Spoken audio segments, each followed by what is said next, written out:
England সফরের জন্য নির্বাচিত ভারতীয় দলের 5টি বড় দিক সকলকে চমকে দিয়েছে। টেস্ট ক্রিকেটে ভারতীয় দলের নতুন যুগের সূচনা হয়েছে। তো বিরাট কোহলি এবং রোহিত শর্মার টেস্ট ক্রিকেট থেকে অবসর নেওয়ার পর সকল ক্রিকেট প্রেমীর অপেক্ষা ছিল যে শেষমেশ কে নেবে বিরাট কোহলির জায়গা, কে করবে রোহিত শর্মার জায়গায় ভারতীয় টেস্ট দলে ইনিংসের সূচনা। তো বন্ধুরা, এইসব প্রশ্নের উত্তর এখন পাওয়া গেছে। ভারতীয় টেস্ট দলের ঘোষণা হয়ে গেছে। আগরকর এক প্রেস কনফারেন্সে ইংল্যান্ড সফরের জন্য ভারতীয় দলের নাম ঘোষণা করেছেন। কিন্তু এতে সবচেয়ে বড় বিষয় ছিল এটা যে ভারতীয় টেস্ট দলের নতুন যুগ শুরু হয়ে গেছে। হ্যাঁ, ভারতীয় দল পেয়েছে নতুন তরুণ অধিনায়ক। এর পাশাপাশি এই স্কোয়াডের 5টি গুরুত্বপূর্ণ বিষয় সামনে এসেছে, যেগুলি এই ভিডিওতে আমরা আজকে বিস্তারিতভাবে একে একে আলোচনা করব। সবচেয়ে আগে আমরা একবার স্কোয়াডের দিকে নজর দিই যে শেষমেশ কোন ব্যাটসম্যান, উইকেট কিপার, অধিনায়ক, অলরাউন্ডার এবং ভারতীয় দলের পেসাররা কারা কারা রয়েছেন। যদি ব্যাটসম্যানের তালিকার কথা বলি তাহলে শুভমান গিলকে অধিনায়কে নিযুক্ত করা হয়েছে। যশস্বী জয়সওয়াল, কেএল রাহুল, সাই সুদর্শন এদের নির্বাচন করা হয়েছে টেস্ট দলে। সাম্প্রতিক আইপিএলে তারা যে পারফরমেন্স দিয়েছে তার পুরস্কার হিসেবে বিসিসিআই ইংল্যান্ড সফরের জন্য তাদেরকে বেছে নিয়েছে। সাই সুদর্শন বন্ধুরা কার জায়গা নেবেন, কিভাবে খেলবেন, এইসব বিষয়ে আমরাও আলোচনা করব। অভিমন্যু ঈশ্বরনকে আবারও ব্যাকআপ হিসেবে রাখা হয়েছে, খেলবেন কিনা সেটা দেখবার বিষয়। করুণ নায়ারা ফিরেছেন দীর্ঘ সময় পর। ভারতীয় টেস্ট দলে নির্বাচিত হওয়া একটি বড় সুযোগ। এটাও দেখার বিষয় হবে যে তিনি এই সুযোগ কাজে লাগাতে পারছেন কিনা। অন্যদিকে যদি উইকেট কিপারদের তালিকা বলি তাহলে ঋষভ পান্থকে সহ অধিনায়ক নিযুক্ত করা হয়েছে। উইকেট কিপার ব্যাটসম্যান ধ্রুব জুরেলকে ব্যাকআপ হিসাবে রাখা হয়েছে।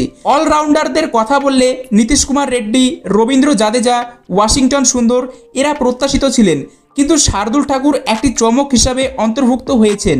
আর বোলিং বিভাগের কথা বললে জসপ্রীত বুমরাহ, যাকে সবাই অধিনায়ক হিসেবে ভাবছিলেন, তাকে শুধুমাত্র বলার হিসেবেই এই স্কোয়াডে নেওয়া হয়েছে। মোহাম্মদ সিরাজ প্রত্যাশিত ছিলেন, প্রসিদ্ধ কৃষ্ণা প্রত্যাশিত ছিলেন, আকাশদীপকেও নির্বাচন করা হয়েছে, কিন্তু আর্শদীপ সিং এর অন্তর্ভুক্ত সবার জন্য চমক হয়ে এসেছেন। কুলদীপ যাদব স্পিন বোলিং বিভাগ সামলাবেন, অর্থাৎ আর আশ্বিন অবসর নেওয়ায় এখানে অনুপস্থিত এবং কুলদীপ যাদবকে এই বিদেশ সফরের জন্য নির্বাচিত করা হয়েছে।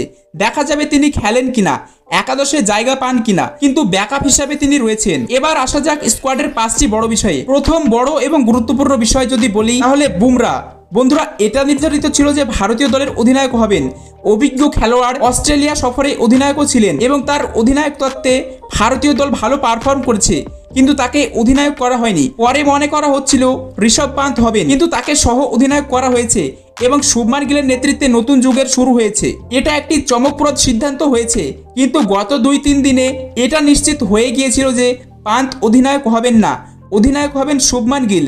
কিন্তু টেস্ট ক্রিকেটের গুরুত্বের কথা বললে পন্থের গুরুত্ব গিলের চেয়ে অনেক বেশি, বিশেষ করে বিদেশ সফরে। গিল এখনো সেই ইম্প্যাক্ট তৈরি করতে পারেননি, তাই এটা একটি সাহসী সিদ্ধান্ত হয়েছে। এখন এটা দেখার বিষয় হবে যে এই সিদ্ধান্ত ভারতীয় দলের পক্ষে যায় কিনা। বুমরা ও পান্থের সঙ্গে কিছুটা অন্যায় হয়েছে বলাই যায়। দ্বিতীয় বড় বিষয় হলো শুভমান গিলের নেতৃত্বে নতুন ভারতীয় দলের ঘোষণা। দেখা যাবে এই যাত্রাটা কতটা দীর্ঘ হয়, কারণ প্রথম সফরটা খুবই কঠিন।